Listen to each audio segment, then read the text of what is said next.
Cuando hablo con vosotros, yo hablo con mi acento murciano. Hay quien dice que no debería, pero es que no quiero renunciar a mi acento murciano. Estás hablando para adentro. Claro. Va para adentro la voz. Mucha gente no sabe cómo darle la mano a un ciego. Hay cosas que o las haces tú o es fácil acomodar. Pero esto pasa con una discapacidad o con lo que sea. A la lengua hay que cansarla. A la lengua hay que cansarla. Yo siempre tengo que darle 3 patadas a una puerta. Gente normal es...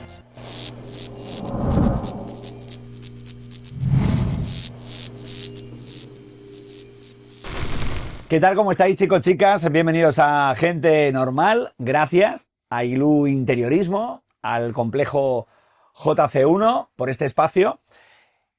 Y siempre decimos, Javier, que lo más extraordinario que tenemos es ser gente normal. Ahí está, Javier Moreno es el copresentador que tenemos hoy. ¿Cómo estás, Javi? ¿Bien? Muy bien. Ojo que te he traído hoy un invitado de los tuyos, ¿eh? Hombre, y más siempre como yo. Y os llamáis igual, así que ya verás tú el lío que tenemos aquí montado. Bueno, pues preséntalo, que la gente sepa quién tenemos. Vale. Nuestro invitado de hoy nació en Tarragona y un día el teatro le cambió la vida. Actor, dramaturgo, director y profe de teatro. En el ensayo y ensayo fue perdiendo la vista por una enfermedad. Ahora tiene otra forma de pasear por el mundo de la luz de la verbena. Dice que el teatro te enfrenta tus miedos y que encima del escenario desaparecen. Bienvenido, Javier Urbano, a Gente Normal. Muchas gracias. Gracias, tocayo. Los dos Javieres, ¿eh? A ver cómo nos apañamos aquí. Un Fran y un Javier. Y bueno, él es Javier primero, ¿sabe, Moreno? Porque como él... ¿Tú qué edad tienes, Javi? Yo 28. 28, pues nada. El Javier aquí, el primero que se lo pusieron, es Javier Ruano. Así que lo vamos a dejar con el título. Un placer que estés con nosotros. El placer es mío. Aquí en Gente Normal. Y venga, vamos con la primera pregunta y ya entramos en materia. ¿De pequeño montabas el espectáculo en tu casa? No. Yo de pequeño era extremadamente tímido. Yo no era el niño que tenía clarísimo lo que iba a hacer en absoluto. No tenía nada claro, de hecho no se me pasaba ni por la cabeza el teatro, ni el mundo del espectáculo. A mí me gustaba dibujar, me gustaba mucho jugar con mi Playmobil y no tenía ni idea. Yo quería ser toreante hasta que vi una corrida de toros. Yo quería ser kiosquero, astronauta, yo quería ser todo lo que se me pasaba por la cabeza, pero jamás se me pasó por la cabeza ser actor. Eso no. No montar espectáculos en mi casa. Seguramente porque no sabemos que, por un lado, que nos podemos ganar la vida con eso, Sí, y por otro porque igual faltaban, o sea, referentes había, ¿no? Pero es que mi colegio era un colegio muy especial. El colegio Montazar de Beniaján, que fue donde yo estuve en la EGB, era un colegio muy especial porque había una cosa que se llaman los talleres.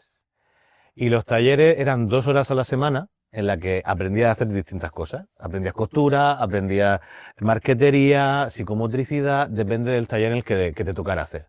Y a partir de sexto de GB, que ahora no recuerdo, que seguramente será sexto de primaria, supongo, empezabas con otros talleres diferentes. Y entre ellos estaba el teatro. Y yo, por casualidades de la vida, levanté la mano para apuntarme a teatro, que no había oído ni siquiera qué era eso a lo que me iba a apuntar.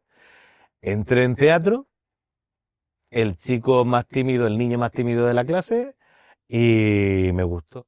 Me gustó. Ni siquiera para plantearme que quería ser de mayor, ni si quería ser actor, ni nada por el estilo, pero fíjate, la vida por donde te lleva.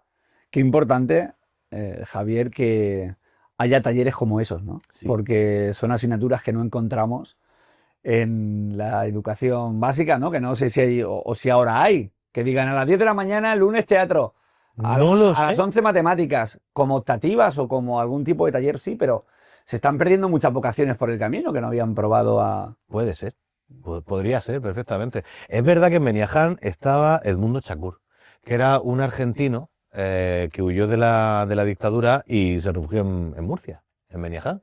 Y él creó muchas escuelas. Ya había tradición de teatro en Beniaján, yo no lo sabía. Pero Edmundo Chacur la potenció. Y el Teatro de la Juventud surgió a raíz de de Edmundo Chacur. Esos chavales daban clases en los colegios a niños, como yo, y se generó muchísima tradición teatral allí. A día de hoy está el Festival Edmundo Chacur en Beniaján, que ya falleció el hombre, pero su mujer lo sigue llevando.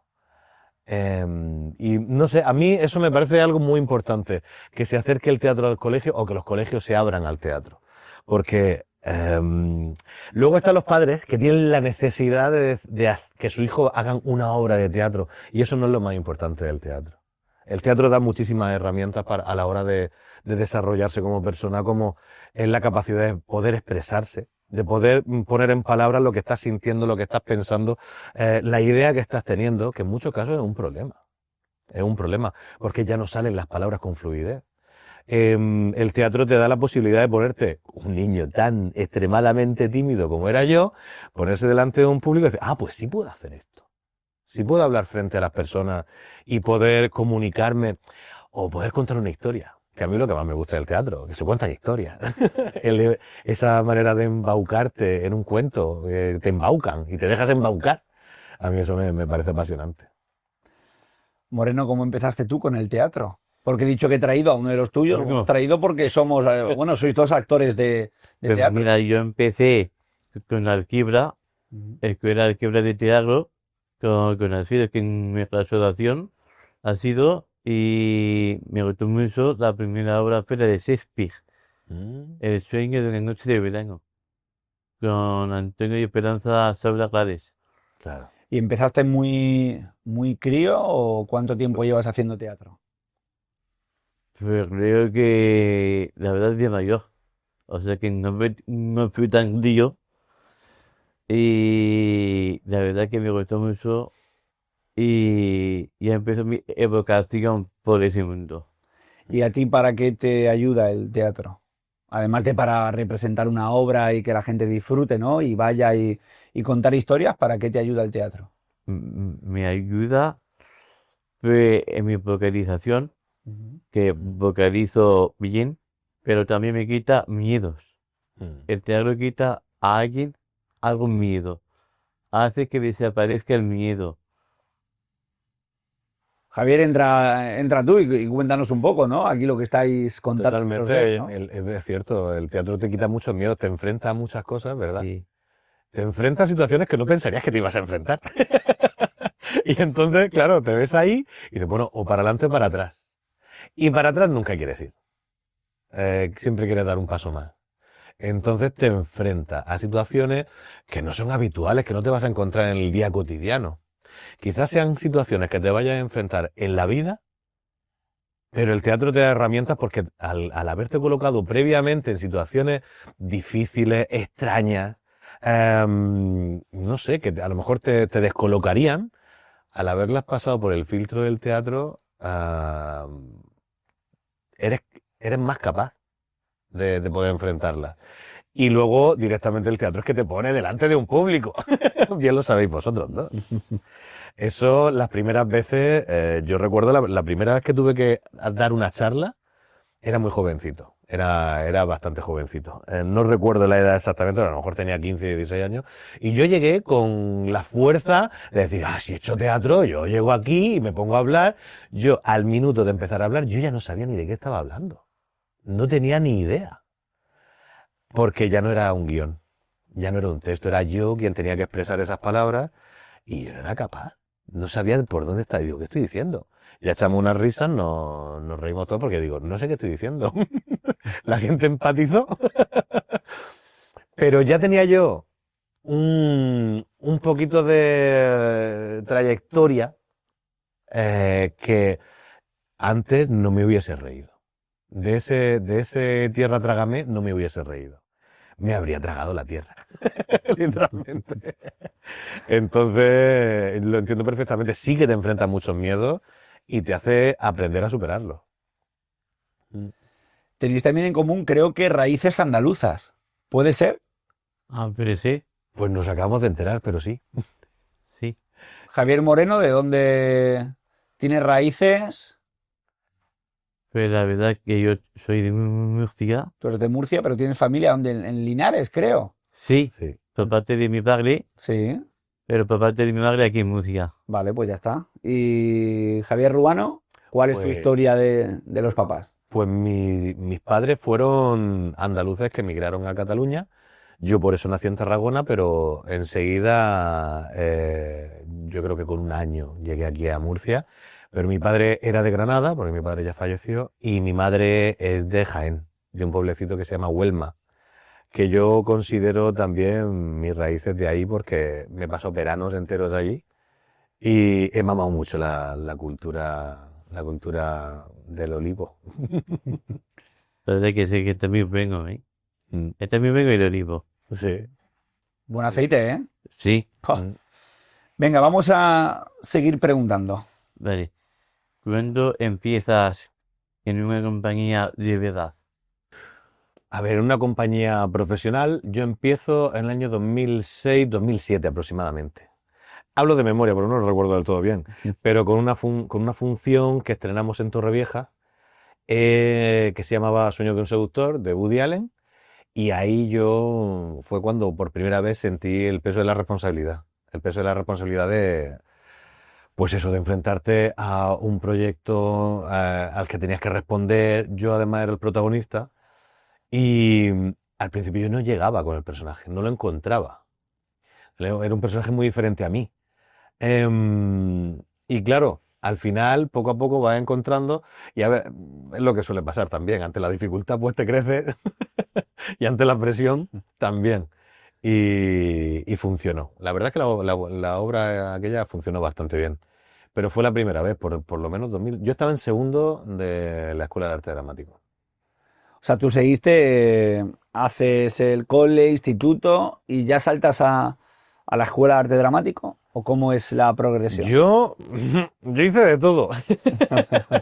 Yo terminé el instituto y luego estuve trabajando en muchos sitios. Yo estuve trabajando en la cafetería de mis padres. Yo vendí cupón también, vendí el cupón. Yo estuve trabajando en fábrica. Lo que pasa es que yo he ido perdiendo la visión progresivamente.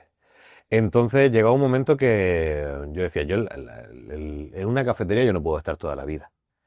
Entre otras cosas porque, aunque es un trabajo muy digno, muy duro, pero muy digno, em, no podía quedarme allí porque yo iba a perder la visión. Yo sabía que iba a perder la visión. Entonces, es muy difícil enfrentarse a la gente detrás de una barra si ya no ves bien. Si ya ves bastante mal, de hecho. Y yo no tenía muy claro lo que iba a hacer, pero fui trabajando de aquí a allá, de aquí a allá, de aquí a allá, en un sitio y en otro, hasta que decidí entrar en el arte dramático. De hecho, no sabía que había una escuela de arte dramático y una amiga con la que hacía teatro dijo, yo voy a presentarme. Y yo, ¿dónde? ¿Dónde está eso? No lo sabía. Y fíjate que conocía bastante gente de teatro. Y ya había un amigo que había hecho arte dramático allí, por eso, por otras personas que habían empezado a hacer arte dramático allí. Ahora habían empezado y no lo habían terminado. Y yo dije, yo voy a probar. A mí esto me gusta mucho y voy a probar. Y así fue. Y entonces entré en la escuela de arte dramático ya después de... Yo entré con 23 o 24 años. No fue salir del instituto y entrar. Yo pasé por muchos trabajos diferentes. O sea, saltaste de primeras al mercado laboral, ¿no? Decías, Sí. no quiero estudiar ninguna carrera que me llene, no quiero trabajar. Había muchas cosas que me gustaba la historia, me gustaba la filosofía, me gustaban muchas cosas había muchas cosas que me atraían, pero no tenía claro nada. No era buen estudiante, tampoco. Lo que me gustaba sí. Lo que me gustaba sí sacaba buenas notas, pero no era buen estudiante. Fíjate, entré en arte dramático y lo fui sacando todo bastante bien y con buenas notas, pero yo necesitaba esa motivación.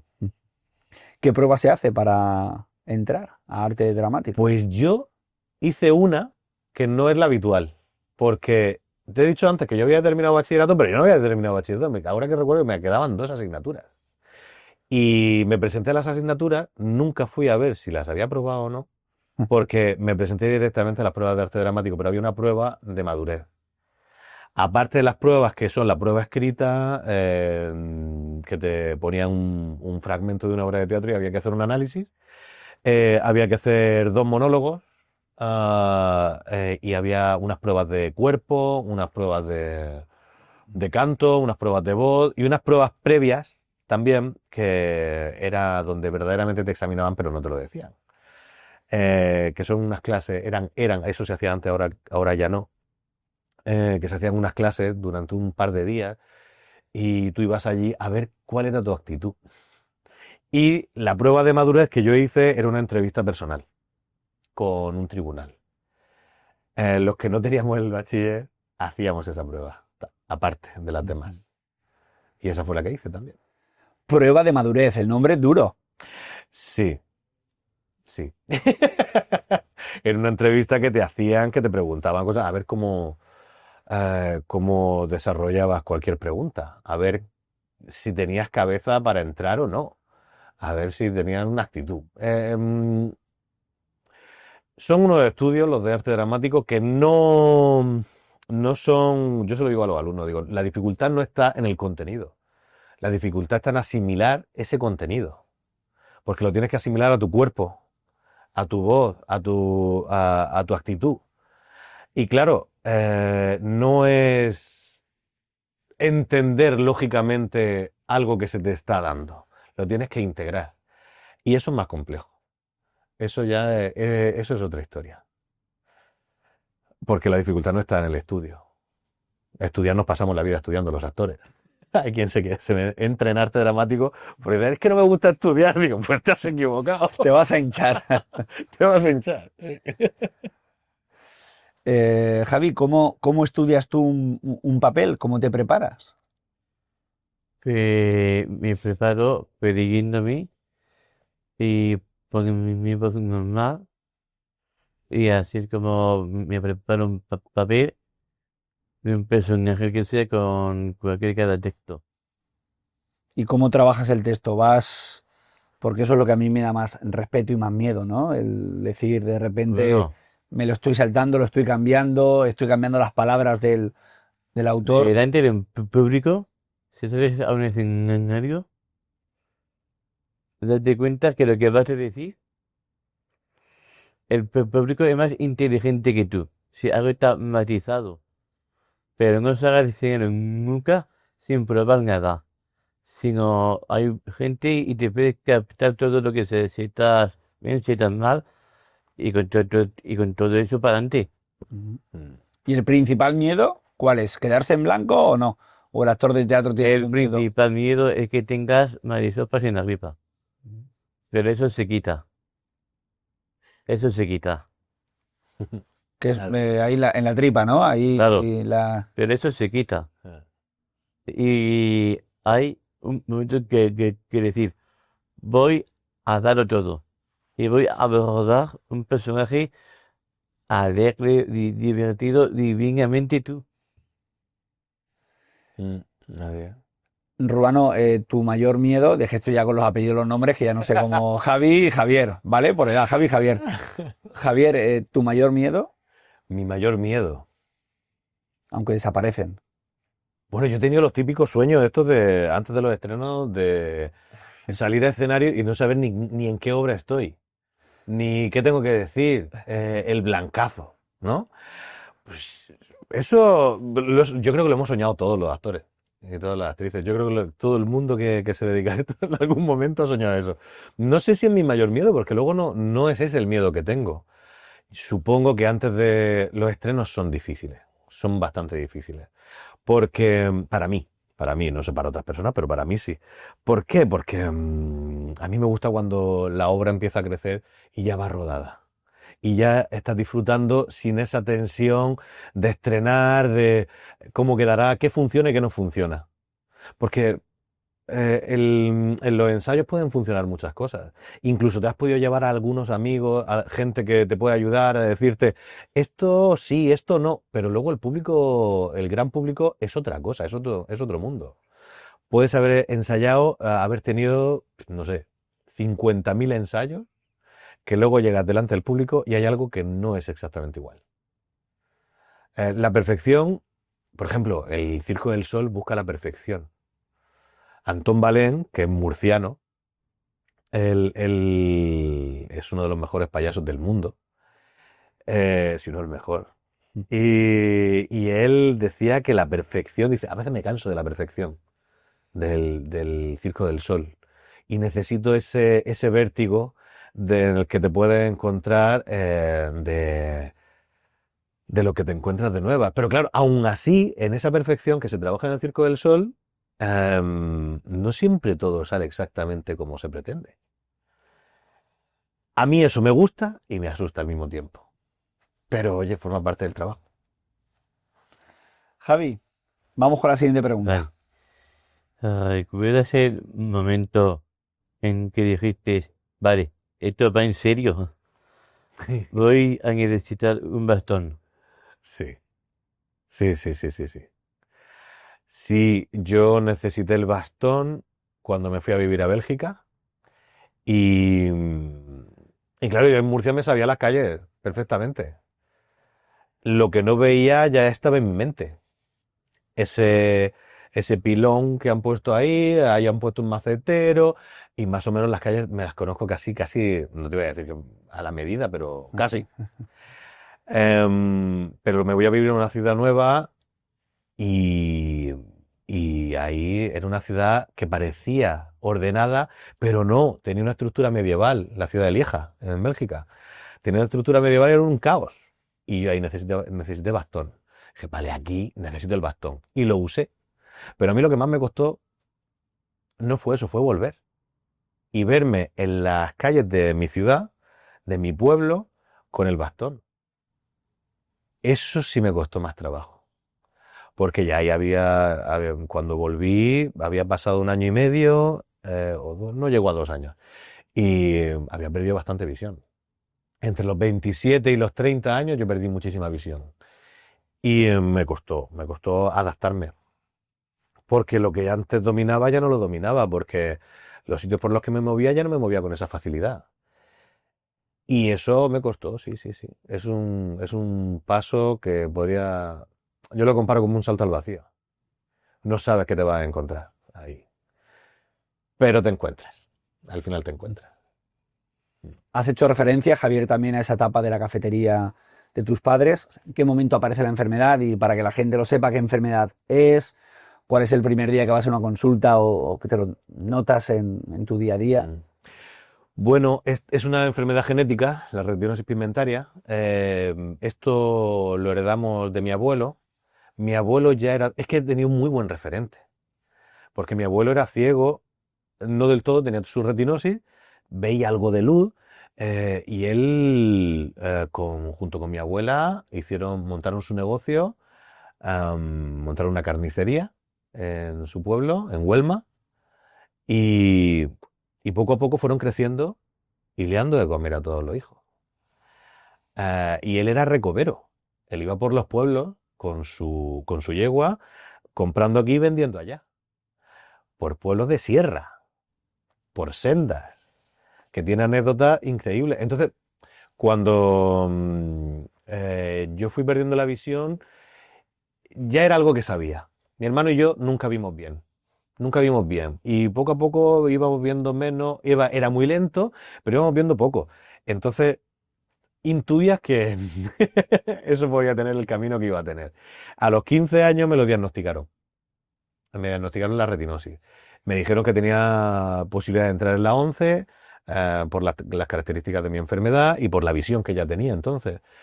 Pero yo hacía una vida normal, relativamente normal. Y a los 20 años fue un salto grande también de pérdida de visión. Y luego, como he dicho antes, entre los 25 y los 27 y sobre todo de los 27 a los 30, muchísima pérdida de visión.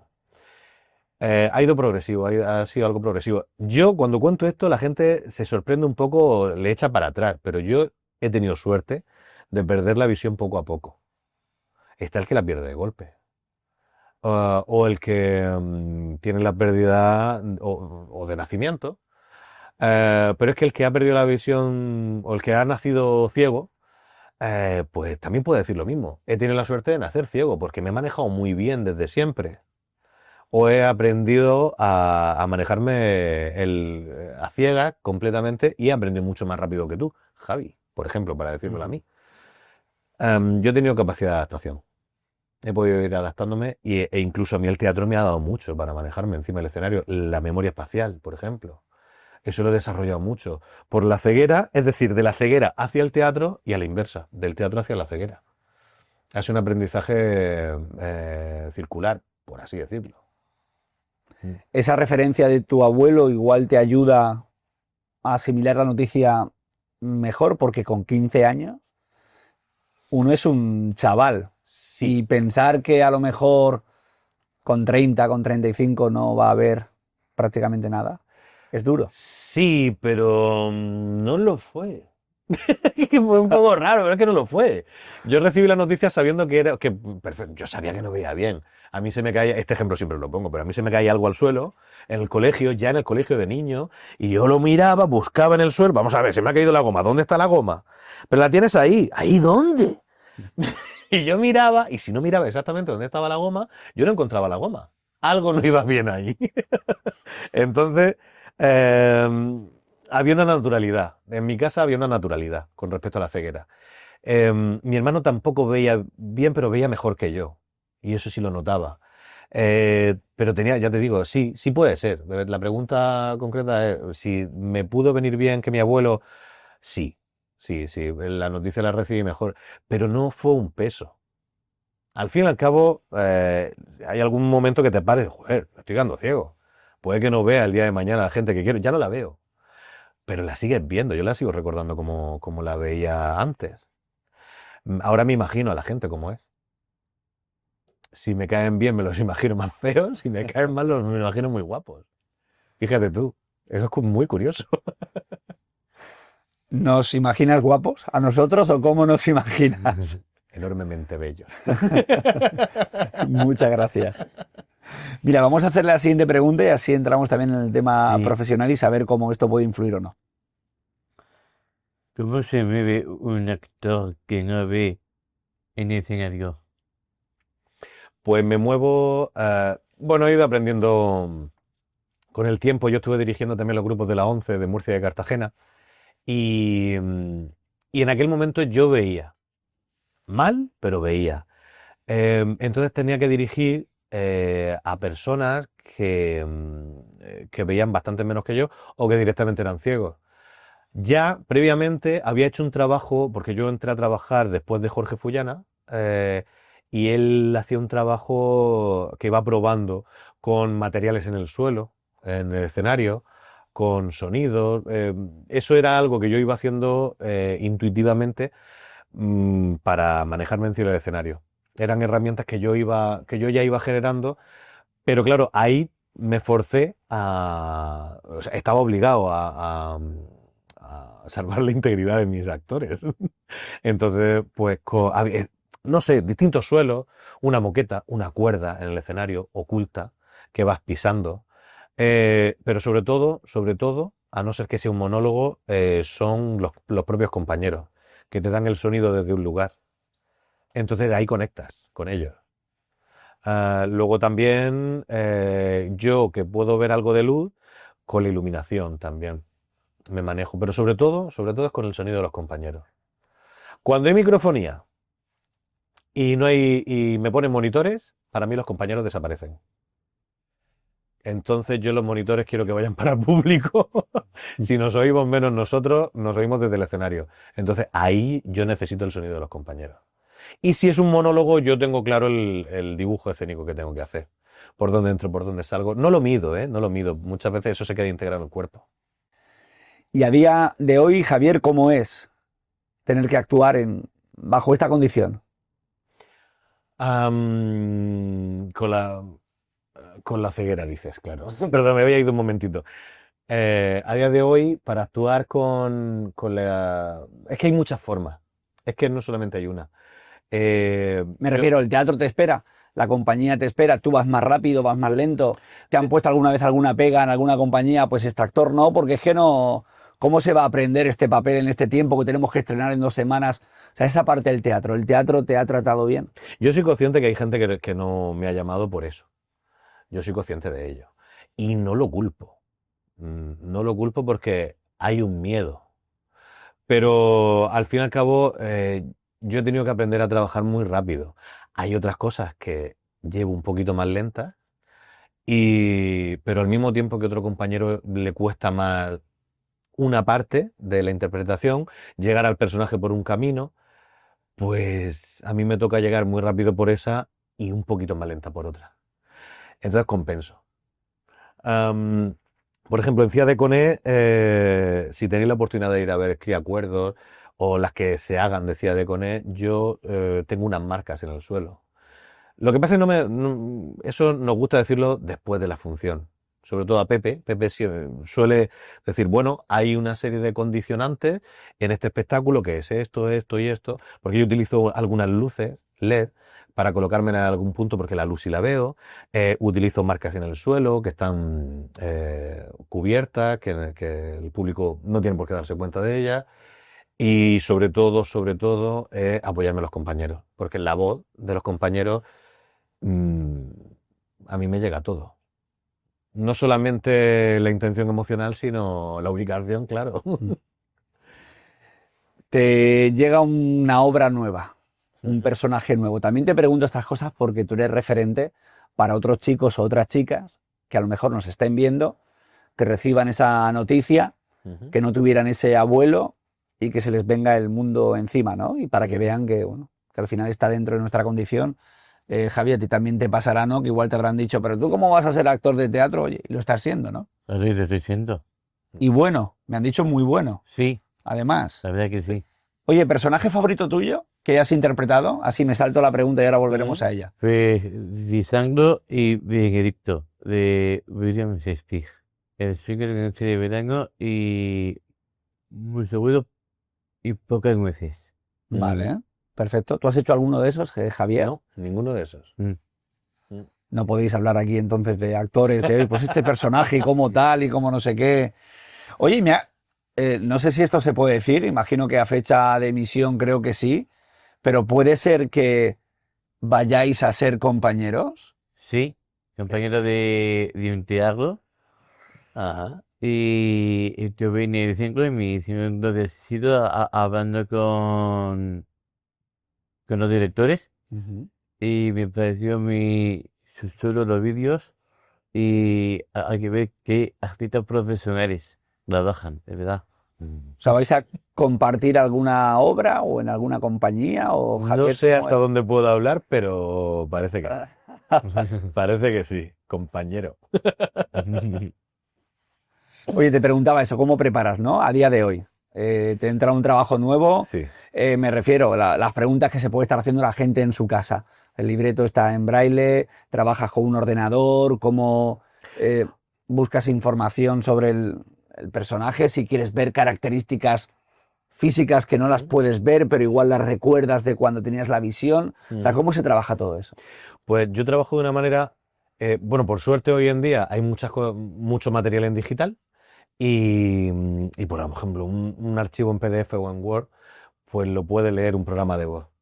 Pero luego a la hora de trabajar el personaje, es verdad que no tengo las referencias visuales, físicas, de lo que a lo mejor se pide, pero bueno, si quieren que lo haga yo, pues será parecido a mí.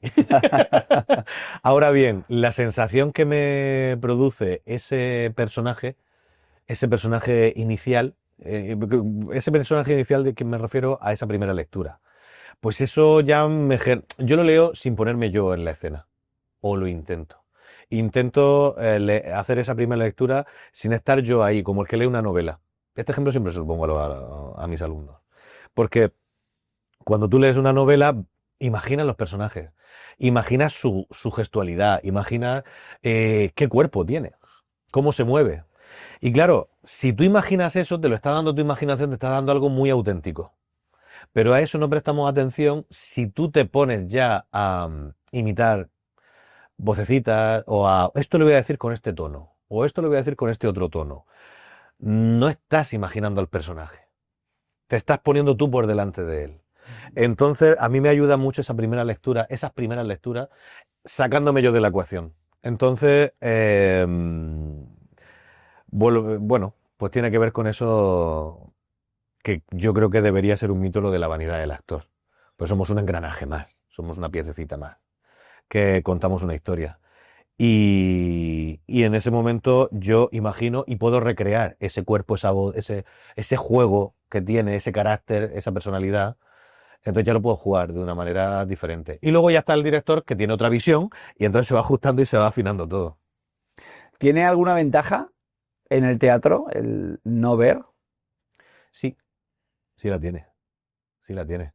La ventaja que tiene es, como he dicho antes, la capacidad de memoria espacial.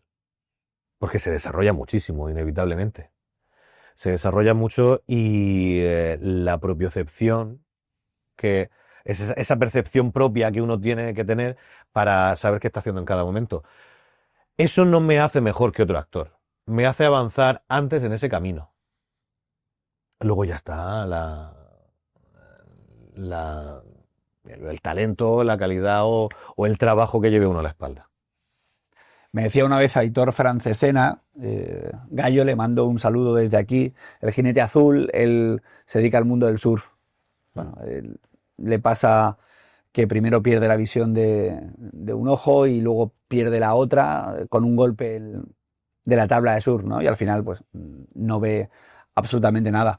Y decía, yo antes de noche no podía surfear. Ujú. Dice, y ahora tengo todo el día para mí. De hecho, hay un documental que se le ve surfeando de noche y es espectacular, ¿no? Por eso te decía también la ventaja que podías tener tú en este caso Es que en eso el me mundo del parece teatro. impresionante. El equilibrio es una cosa que llevo fatal. Pero claro, alguien que ya aprendió a surfear antes de perder la visión, alguien que sabía mantener el equilibrio con las olas, luego de repente aprende también a ciegas. A mí eso me parece una barbaridad impresionante. Porque el equilibrio no lo llevo nada bien. Fíjate en un punto y mantén el equilibrio.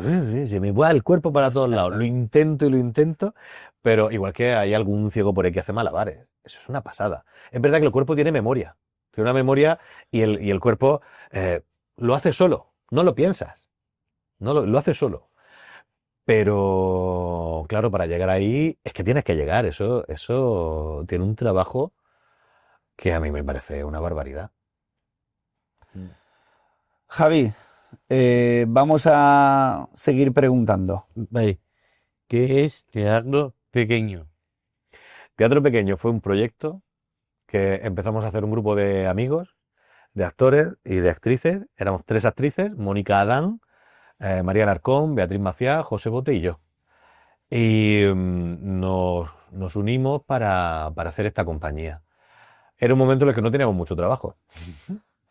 Época de crisis, no se apostaba mucho por el teatro. Por desgracia, la cultura es lo primero que cae, ¿no? Cuando hay épocas de crisis. El teatro, la cultura en general, las artes. Y, y nos tuvimos que inventar el trabajo. Entonces nosotros escribíamos las piezas de teatro, las dirigíamos, las interpretábamos y era de una manera muy particular. No es exactamente microteatro, porque eran piezas de una media hora, hacíamos un descanso y luego hacíamos otra pieza. Al principio, porque no queremos renunciar al teatro de peso, quizás dramático o trágico, o con una temática seria, porque esto suele pasar mucho. No, yo al teatro voy si es comedia. Pero luego ven una obra de teatro bien hecha con un repellizco y a la gente le encanta, le encanta. Pero de primeras, solo comedia. Entonces nosotros hacíamos una fórmula, que era hacer primero un drama o con una temática seria, hacíamos un descanso, hacíamos esa primera pieza de media hora, hacíamos un descanso, la gente se tomaba algo. Era también un proyecto que tenía algo muy social. Pues la gente se reunía, hablaba de la pieza en ese descanso y luego, después del descanso, hacíamos una pieza de comedia. La gente terminaba riendo, salían encantados, generamos mucho público nuevo, que de eso yo creo que todos los de Teatro Pequeño estamos muy orgullosos. Gente que no iba al teatro y que a raíz de ir a Teatro Pequeño iban mucho más al teatro. No solamente a ver teatro pequeño, sino ya a los teatros, por gusto. O sea, qué maravilla. Y bueno, es un proyecto que cuando llegó la pandemia, después lo dejé. Porque, bueno, también eh, hay un tiempo para todo. Y ese proyecto se cerró en su día. Para mí, el proyecto todavía continuó. Y yo fue cuando empecé La Luz de la Verbena, junto con Miriam. Y es el proyecto que llevamos hoy. Pero vamos, fue un aprendizaje. Teatro Pequeño para mí fue otra escuela más. Tanto con los compañeros como por el público, como actuar tan cerca del público era casi cine, era teatro cinematográfico, porque te oían la respiración aquí, al lado, cerca, muy cerca. El público lo poníamos alrededor y nosotros actuábamos en el centro para 40 personas, 20, 50 si acaso. Y era muy bonito, era muy bonito. Pues justo te íbamos a preguntar por lo que viene ahora. ¿Qué es la luz de la verbena? La Luz de la Verbena es un proyecto que ya empecé a idear cuando estaba en Teatro Pequeño. Una sala, un espacio, una sala multiuso donde pudiera entrar cualquier cosa. Teatro, una presentación de un libro, una reunión para crear algo, lo que sea, ¿no? Donde se pudiera representar para poquita gente. Esto era algo muy común en grandes ciudades y no era tan común en Murcia. Los pioneros de esto, y me gusta ser muy honesto y muy sincero aquí, fue La Madriguera, el proyecto de La Madriguera, que es un proyecto precioso. Y nosotros seguimos la estela también, nos sirvió pues bueno, de inspiración. Y La Luz de la Verbena tiene ese nombre precisamente porque bajo las luces de la verbena se reúne un pueblo entero. Da igual la edad, da igual la condición, da igual que sea el alcalde, el cura, el agricultor o el panadero, no importa. Jóvenes, niños, ancianos, da igual.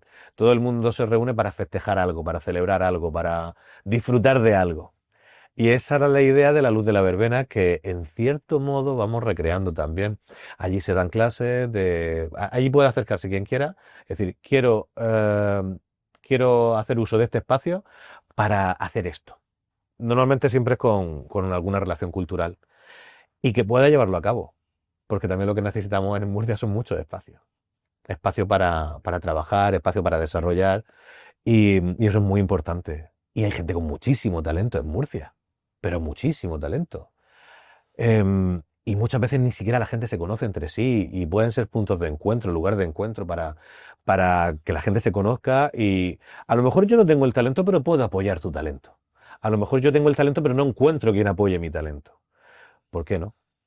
¿Por qué no? Y allí ensayamos, allí se ha creado la primera obra de teatro, el primer proyecto de La Luz de la Verbena, que es el proyecto de La Guardia. Am, Allí van grupos de teatro a ensayar, se hacen clases de dramaturgia, hay profesores de todo tipo que se acercan allí para el uso de esos espacios.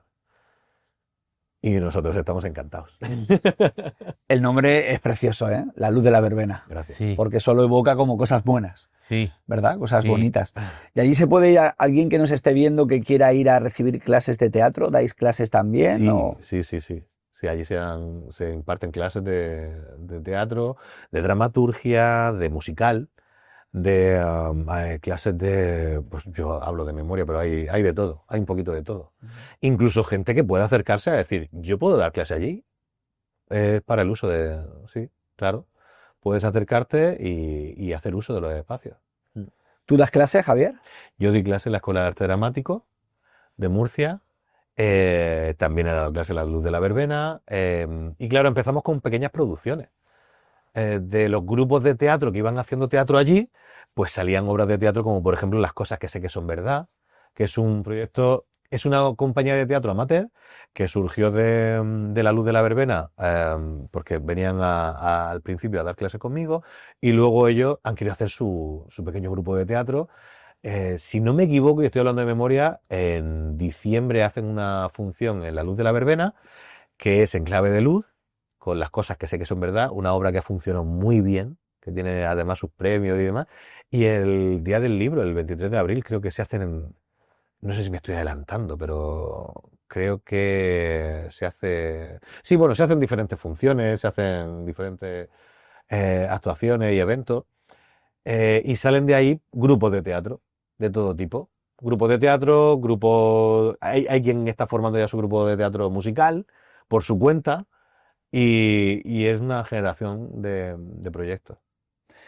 ¿Cuál es tu asignatura en la Escuela de Arte Dramático? La asignatura de voz. Voz.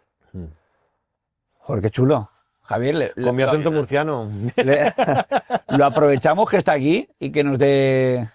Claro. Vamos a imaginar, no sé, danos una pequeña clase o cómo Clases de podemos- articulación. Sí, venga, a ver. Pues yo normalmente trabajo con algún texto. Trabajo también con la vibración de la voz para proyectar, para llegar a la última fila del teatro, para que la articulación sea... Eso es una carrera de fondo también. Es una carrera de fondo. Yo cuando hablo con vosotros, yo hablo con mi acento murciano.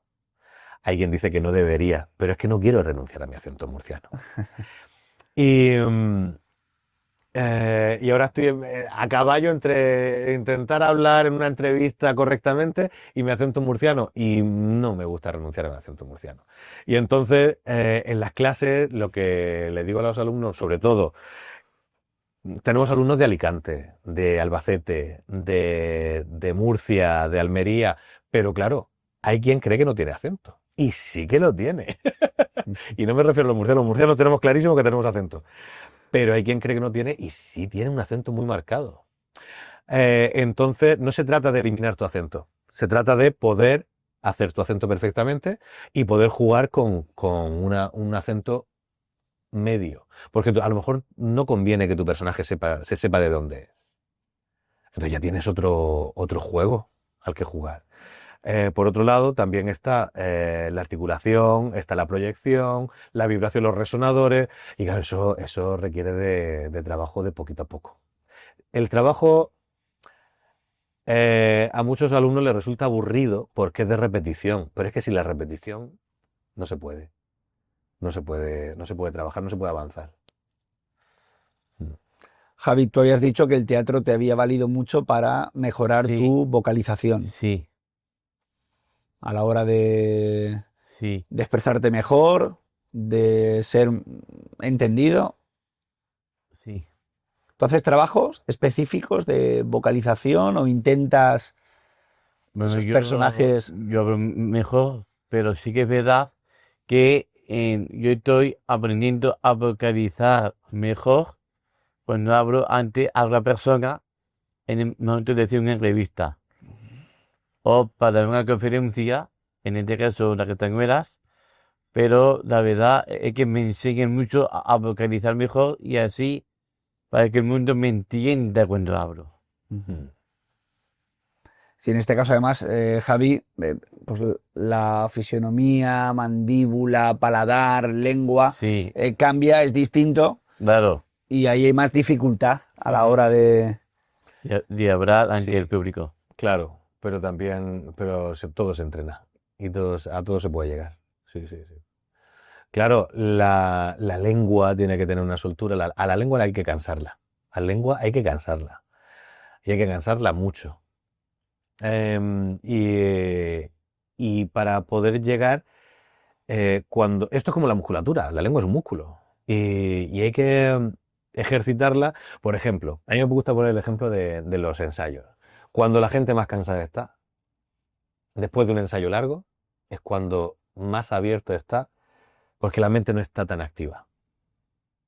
Cuando la lengua está cansada, después de muchos ejercicios vocales, es cuando la lengua, independientemente, porque todos tenemos una lengua diferente.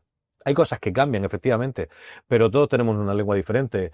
No todo el mundo canta igual, si no todo el mundo tendría el mismo tono de voz, el mismo timbre, etcétera, etcétera. Pero independientemente de eso, en el momento en que estamos más cansados es cuando más desarrollamos.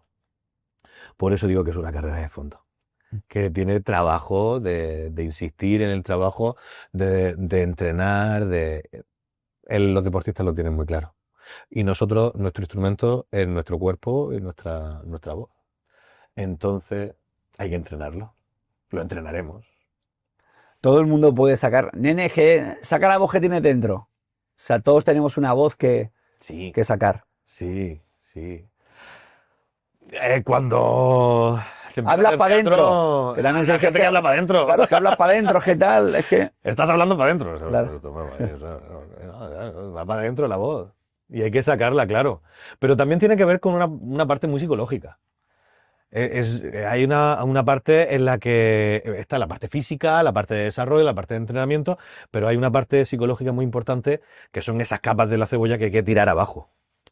Esos miedos de los que hablaba también antes mi tocayo. Los miedos. Sí, También, bueno, es que el no sacar la voz no es una cuestión, perdón, no es una cuestión de entrenamiento, que también, pero sobre todo es perder el miedo a oírte tu voz. Bien lo sabrás tú, que cuando te oyes la voz grabada, es horroroso por primera vez, ¿no? De que, ¿así hablo yo? Así me oye la gente, pero si yo no hablo así, pues sí, hablas así. Pero luego te acostumbras y ya oyes tu voz y dices, pues no está mal. Pues esto lo tengo que mejorar. Por aquí, por allá. Pero es un miedo, al fin y al cabo, al principio. Y esa parte psicológica forma parte de la voz, de la interpretación, de todo, de todo. Hay gente que tiene una intuición brutal, que en su fuero interno sabe que podría hacerlo mucho mejor de lo que lo hace, pero claro, para hacerlo mejor lo que implica es exponerse. Y en eso no caen. Es que es romper ese miedo. Es otro de los miedos de los que hablábamos al principio. Si rompes ese miedo y dices, vale, es que esto se trata de o lo hago o no lo hago. Porque entonces es cuando lo haces a media y ni lo estás haciendo ni no lo... queda ahí en algo muy ambiguo. Y hay que romper esa idea, romper esa parte psicológica, es decir, hazlo. Y hazlo todo lo bien que puedas. Claro, ahí expresas emociones. Es cuando te sientes más expuesto. Y cuando te sientes más expuesto es cuando empiezan los temblores. Bien, pues que así sea. Pero eso hay que vivirlo y hay que pasarlo. Javi, Vale, como profe de teatro, Ujú. ¿qué es lo más bonito que te ha enseñado un alumno o alumna? Hace no demasiado tiempo, un alumno hizo un ejercicio precioso. Hizo un ejercicio precioso. Los alumnos siempre te enseñan, siempre. Pero era tan delicado, tan bonito, tan auténtico, eh, tan auténtico que no tengo nada que decirle. Que a veces uno se tiene que callar. Solamente decir enhorabuena. Los alumnos tienen que estar para superarnos por la izquierda y por la derecha. Y un profesor tiene que estar muy orgulloso de que te pasen por la izquierda y por la derecha y que mejoren lo que tú has hecho y que aprenda y que luego te vean con el tiempo y, mira, está haciendo eso y el alumno ya sabe más que tú. Puede ser y debe ser así. Pues también la humildad, porque el trabajo de un alumno es que se desarrolle en toda su plenitud. No es que yo antes eso no lo tuviese en cuenta, es que me encanta encontrarme con esa sensación de que el alumno está haciendo algo grande, muy grande. Y uno se pregunta, ¿yo sería capaz de hacer eso? Pues a lo mejor no. A lo mejor no. Y ese alumno ha encontrado una clave que ha encontrado él, sí, a raíz de tu guía, pero ha encontrado una clave que es preciosa, que es maravillosa y que sabe que cuando salga a un escenario, esa persona va a ser un gran actor porque sabe llegar, porque ha entendido cosas que, pues eso, que te ha superado. Los alumnos te enseñan mucho, prácticamente todos, y casi todos los días. Y eso me lo han enseñado no uno, sino bastantes alumnos. Y yo he crecido también dando clases, he crecido mucho dando clases, he aprendido de ellos. Javi, Bueno, ¿por qué no te gusta la palabra inclusión? No es que no me guste, es que al final todas las palabras que tienen que ver con la integración, o sea, con el lenguaje inclusivo, terminan diciendo otra cosa que en un origen querían decir. O terminan diciendo lo que quieren decir. Es decir, la palabra ciego. A mí, que nunca me había molestado que me dijesen a mí lo que me importa es la intención de las palabras. Si yo noto la intención de la persona que va con maldad, me molesta. Si la palabra ciego está en el diccionario y significa que es una persona que no ve, con una definición mucho mejor seguramente, pues significa lo que significa. No hay maldad en la palabra. La maldad está en la intención de las personas. La ofensa está en la intención, no en las palabras. Porque si no, vamos a ir desplazando palabras, desplazando frases, discutiendo siempre sobre el sexo de los ángeles para llegar al mismo punto, que la palabra significa lo que significa. La palabra inclusión no me molesta. No me molesta. Me molesta que se señale a personas porque intentan hablar de la manera más correcta, pero esa gente se siente cohibida porque ya no sabe cómo hablar o cómo dirigirse a ti. Y eso sí me parece un problema. ¿Cómo te diriges a mí? Pues como una persona cualquiera. Pero al poner tanto tabú, empieza a ser un problema de comunicación. Entiendo perfectamente. Por ejemplo, minusválido no es una palabra que me guste especialmente. Como antes, la palabra subnormal era algo habitual, pero no era ofensiva, y terminó siendo ofensiva. Claro, pues ya no se, o no debería utilizarse de la manera en la que se usaba. Pero luego, cuando ya la gente no pretende ofender, simplemente quiere comunicarse, empieza a ser un problema. Por ejemplo, me han discutido que en un momento determinado yo dijera la palabra discapacidad sin saber que yo tenía discapacidad, porque en los ojos pues no se me nota, o en principio no se me nota. Pero cuando ya sabían que era ciego, pues entonces se sentían incómodos. Perdona, es que no, si no hay nada que perdonar. Pero a mí la palabra discapacitado no me resulta ofensivo. Ahora, si alguien llega con la palabra discapacidad con ofensa, claro que me ofende. Pero las palabras significan lo que significan. Entonces siempre iremos apartando palabras para darle un nuevo sentido a la nueva palabra, para darle un nuevo sentido a la nueva palabra, porque todas caducarán, porque todas terminarán significando lo que significan. Que al fin y al cabo es ciego. No persona ciega, yo soy ciego. No solo soy ciego, soy más cosas. Soy actor, soy pareja de alguien, soy hijo de alguien, sí, puedo ser muchas cosas, pero también soy ciego.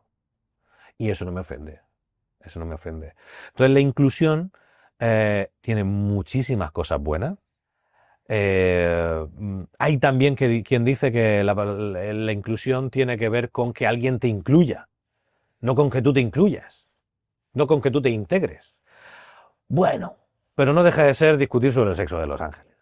Entonces creo que hay cosas más importantes por las que discutir, que hay problemas más importantes que solucionar, que hay cosas más prioritarias en las que meter las manos en el barro. Pero es una opinión muy subjetiva. Muy personal, pero muy buena.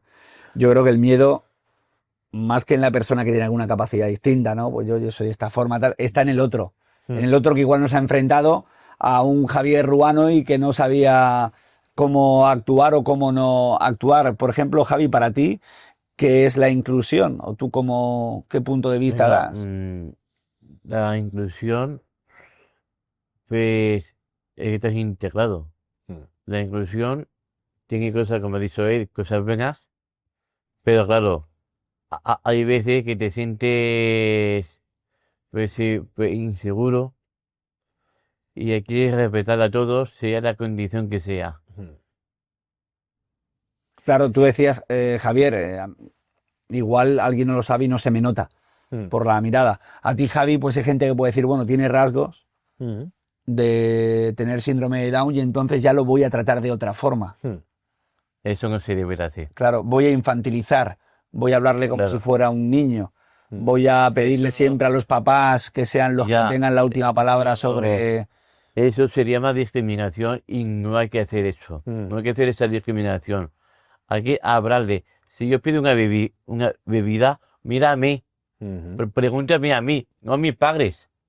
Soy una persona. Efectivamente. Como tú y como yo. Fíjate, yo para eso también porque yo no puedo culpar a alguien que no sepa cómo tratarme, pero nosotros tenemos que estar en el mundo. Y tenemos, al igual que Javi está aquí, y al igual que Javi está en el bar, y pides tú, no te lo pido tu padre, no, al igual que yo no le pido a alguien que pida por mí. Si no veo al camarero, le digo, cuando veas al camarero, avisa. Claro. Pero lo tengo que decir yo. No puedo esperar a que el otro lo sepa. Pero es que luego está la gente que tampoco sabe cómo enfrentar, porque nunca se ha enfrentado a una persona que tiene síndrome de Down, a una persona que tiene ceguera, a una persona que tiene lo que sea. Y no saben cómo hacerlo. Y creo que también tenemos nosotros una responsabilidad, no de enfadarnos contra el mundo, porque entonces estaríamos todo el día enfadados, porque el mundo es como es. Pero yo lo puedo cambiar a radio corto. Yo tengo una responsabilidad frente a eso. Yo lo puedo cambiar.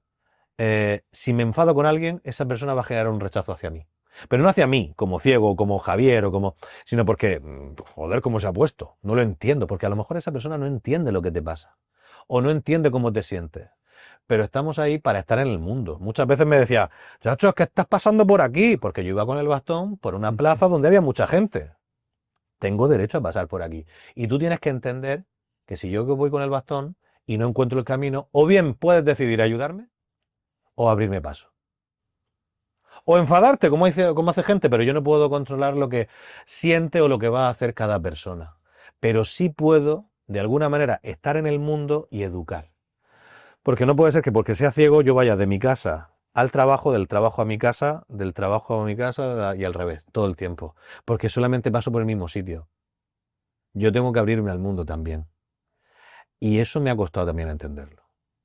Porque somos nosotros también los que tenemos que decirle al mundo. Por eso, eso que ha dicho Claro. mi tocayo es muy importante. Es decir, no tienes que tratarme como un niño, no tienes que tratarme como si no estuviese aquí, soy una persona que está aquí. Eso. Pero la gente no lo sabe.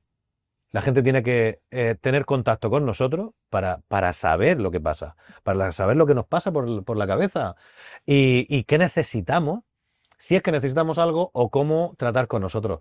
Mucha gente no sabe cómo darle la mano a un ciego. Pues yo tampoco lo sabía cómo tenían que darme la mano, no había caído. Llegó otro ciego total que me dijo, coño, que te cojan la mano y que te den la mano. Vale, bien, pues venga, vale. Yo tampoco había caído en eso. Yo saludaba, pues, ay, hola, ¿te pongo la mano? ¿No te pongo la mano? ¿Estos son 2 besos? ¿Qué es? ¿No? Claro, pero no pasa nada porque haya errores, no pasa nada porque haya tropiezos, porque alguien se choque. También me encuentro con gente por la calle a la que le doy con el bastón, voy por la derecha, la persona se cambia de lado, como yo he notado a alguien que había por la derecha, me paso a la izquierda, le vuelvo a dar a la misma persona que se va a la derecha, me paso a la derecha para esquivarlo, le vuelvo a dar, es que me has dado ya 3 veces con el bastón. ¿Y qué hago yo con esa persona? Pues a ella le puedes cascar bien. Claro. O le doy más fuerte con el bastón o le explico, es que no sé dónde estás. Claro. Y si no me dices, pasa tú delante, porque yo a lo mejor puedo tener prisa. Y tengo derecho a tener prisa. No porque vaya como un loco dando bastonazos a la gente en la cabeza, pero a lo mejor tengo más prisa que tú y tú vas paseando. Es entendernos. Las personas no podemos pasarnos ni todo el día enfadados, ni por la parte que acabo de decir de la responsabilidad que tenemos nosotros de estar en el mundo y que nos relacionemos unos con otros. Y que en esa relación puede haber roces, pero tampoco pasa nada. Pero se explica. Yo también he aprendido a respirar, pensar un poco antes de responder y responder con calma. Porque hay gente, el 95, por no decir el 99% de las personas te quiere ayudar. A veces te ayudan mal, pero te quieren ayudar. A veces me hablan a gritos. Yo soy ciego, no sordo. ¡Estás en la Gran Vía! ¡Vas a cruzar a no sé dónde! Digo, sí, ya lo sé. Eso pasa. Eso pasa. Claro, y me hablan pues a gritos o pues como, pues no sé, o como si fuese extranjero, no entiendo bien el idioma y me hablan a gritos, que tampoco un extranjero no hace falta hablarle a gritos, que se asusta. Pero pasan esas cosas. ¿Por qué? Porque la gente no sabe cómo actuar. Bueno, pues vamos a poner remedio. Naturalidad, que creo que lo estábamos diciendo, y empatía, y ya está. Si yo estoy con Javier y no sé cómo actuar porque nunca he estado con una persona ciega, con un ciego, porque has dicho que persona ciega no, con un ciego. Me valen las dos. Claro, vale, perfecto. Como tú dices, es que cuando no hay ofensa, pues se dice como se entiende, como se puede. Y si estamos en una sala y está ya 5 minutos que no encuentra la salida, pues igual pues me acerco, oye, Javier, te acompaño, te echo una mano y tal. O sea, ¿cómo tenemos que esperar esa ayuda? Sale de forma natural, creo yo, ¿no? Sí. Sí, porque luego está la persona que también se ha acostumbrado a que le ayuden. Claro, ahí. Y eso es un problema. Y además se enfada porque no le están ayudando. O se enfada porque no entiende la gente qué necesidades tiene en ese momento. O la propia, ¿no? ¿Dónde está mi plato? Bueno, vale, espérate, que no sabía que estaba buscando tu plato. ¿Vale? Y a veces no. Es que es muy fácil, dentro de la discapacidad es muy fácil caer pues en frustraciones, que se convierten en enfado, que se convierten en... Es muy fácil. Y eso es una lucha que llevamos cada uno. Es una lucha que llevamos cada uno. Entonces, esa lucha la tenemos que ganar bien. La tenemos que intentar ganar bien, de la mejor manera. Javier, tú en casa, ¿cómo llevas esa lucha en lo que a tareas se refiere, independencia?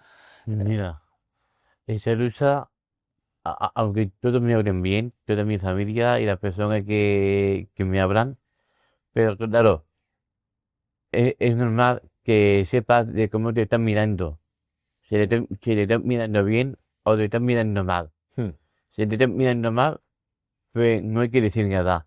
Pero como digan algo, el padre o la madre se puede enterarse y se puede ofenderse. Hmm. Le está diciendo a mi hijo porque no sabes a quién estás hablando. Ujú. Así es. Estás hablando a quien sea. Ujú. O a mí, o a él, o a quien sea que tenga una dificultad. Y creo que la gente nos debe de mirarnos de otra forma y que se dejen de decir Pobrecito, ¿no? enfermos. Hmm. Es que no somos enfermos, Hmm. somos gente. Sí, porque la sensación de pobrecito.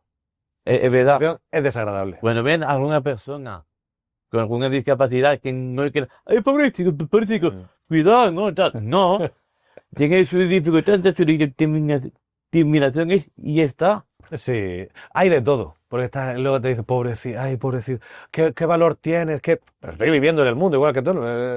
A todo se acostumbra uno menos a no comer, como decía Y Sancho siempre con la pena. Hay que pena de, no, que pegan ni que pena. Panza. Claro. Sí, eso hay que decirlo, hay que decirlo. Lo único que yo reivindico también es que el enfado no nos lleva a nada. Nada. Y me enfado, y yo me enfado, a veces me molesta, claro, claro. Pero la gente no sabe cómo actuar. Vuelvo a lo mismo. Y el pobrecito, es que molesta. Pobrecito, ¿por qué? Si yo no soy pobrecito. ¿Por qué? Claro, claro. Y el que te mira, yo al coger el bastón, la mirada de la gente cambió. El trato de la gente cambió. Incluso fíjate, yo me vi como yo miraba a otras personas cuando yo veía con un bastón. Yo iba con una cautela, con un miedo, ¿cómo te trato?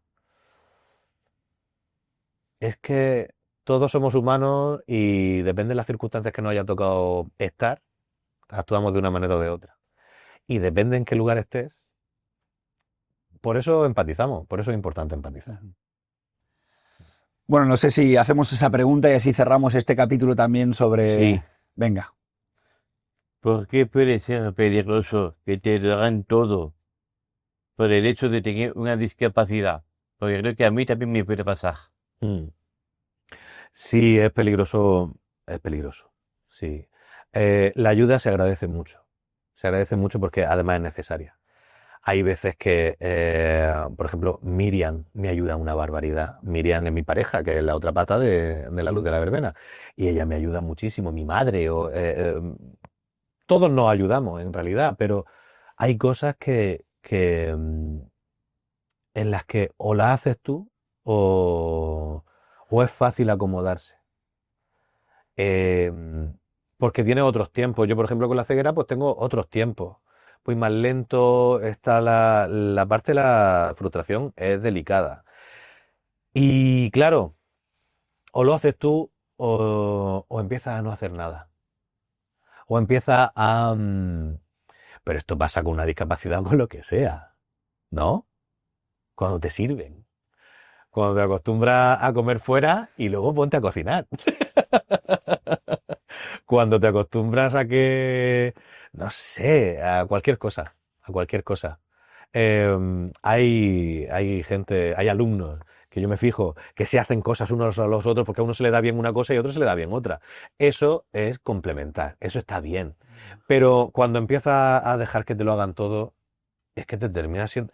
El inútil que cree la gente que puede llegar a ser, termina siéndolo. Termina siéndolo. Entonces, no, pero eso da con discapacidad y sin discapacidad.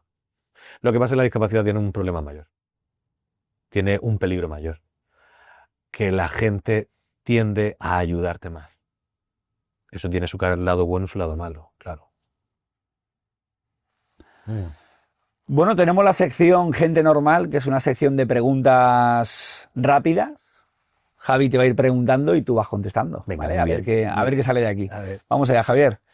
¿Texto clásico o texto contemporáneo? ¿Cómo, perdón? ¿Texto clásico o texto contemporáneo? ¿TikTok? No, texto clásico Ah, texto. o teatro Sí. Un teatro contemporáneo. contemporáneo.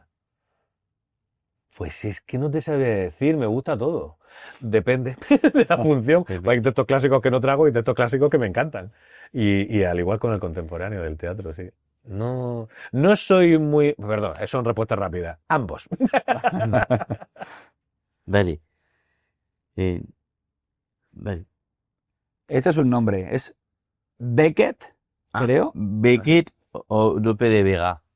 Ay, me pasa exactamente lo mismo. Me encanta el teatro clásico y me gusta mucho Beckett. Es verdad que Tienes que matar a uno. tengo que matar a uno. Me quedo con Lope de Vega. Venga, vale, aunque sea por Me quedo la con nacionalidad. Lope de Actor, Vega. dramaturgo o profesor. Y tengo que matar a dos aquí. ¿Cuánto asesinato? Actor, dramaturgo o profesor. Oh, qué difícil, quizá actor, pero no respondo con la boca grande. Venga. Un personaje que te haya marcado. Un personaje que me haya marcado, quizá el vigilante de la perspectiva del suricato. Fíjate. Ah, Bueno, sí. un ritual antes de salir a escena. Oh. Un ritual antes de salir a escena. No tengo muchos rituales. Tengo pequeños rituales. Yo siempre tengo que darle 3 patadas a una puerta. No era muy consciente de eso, pero siempre, toquecitos, no patadas fuertes, pero 3 golpecitos a una puerta. No sé por qué. Lo hice una vez y ya tengo que hacerlo siempre. Una palabra que para ti defina el teatro. Aprendizaje. Claro. Un referente fuera del teatro. Un referente fuera del teatro. Uno solo. A mí me gusta mucho Quevedo, pero no el cantante, el escritor. Sí.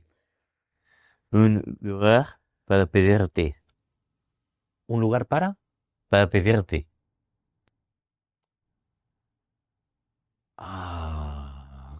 Pues cualquier montaña. ¿Qué le dirías tú a tu yo adolescente? Madre mía. Qué difícil Todo te lo pasa. hago, ¿eh? Qué difícil te lo hago. Todo pasa, todo pasa. Le diría eso. Venga. Y ahora nos queda la pregunta que siempre hacemos a todos los invitados e invitadas del podcast, que es la más especial. ¿Qué es para ti ser gente normal? Pues ser gente normal es ser totalmente diferente. Tan diferente que terminamos siendo normales. Así que... Genial, Javier, pues ha estado espectacular. Oye, no te he preguntado cómo están las ciudades, si la región, si Murcia está bien, si está adaptada, si no está adaptada, si algo que quieras aquí reivindicar. Mira, sí. Hay muchos... Mira, la idea de... Pues se quitaron muchos sonidos de semáforos para poner el mando. Se le da con un mando para que suene el semáforo. Eso está muy bien para el descanso de los vecinos. Pero hay muchos sitios, sobre todo los peligrosos, Por ejemplo, en la carretera de Alcantarilla hay algunos semáforos que tienen eso, pero no todos, no todos. Por ejemplo, el de Molino de Funes, hacia la parada de autobús de Molino de Funes hacia el carril de los Miajas, ese no lo tiene, y ese es muy peligroso.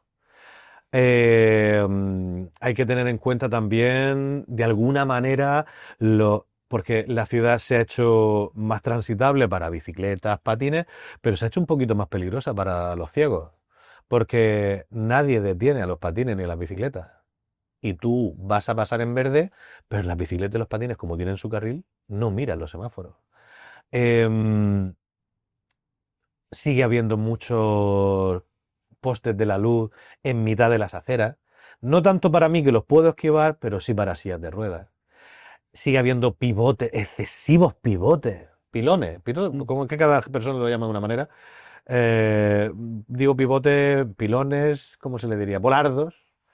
En la ciudad, de los bajitos que son, yo llevo los tobillos, o sea, las espinillas las llevo cicatrizadas por esos pivotes, porque el bastón pasa por encima.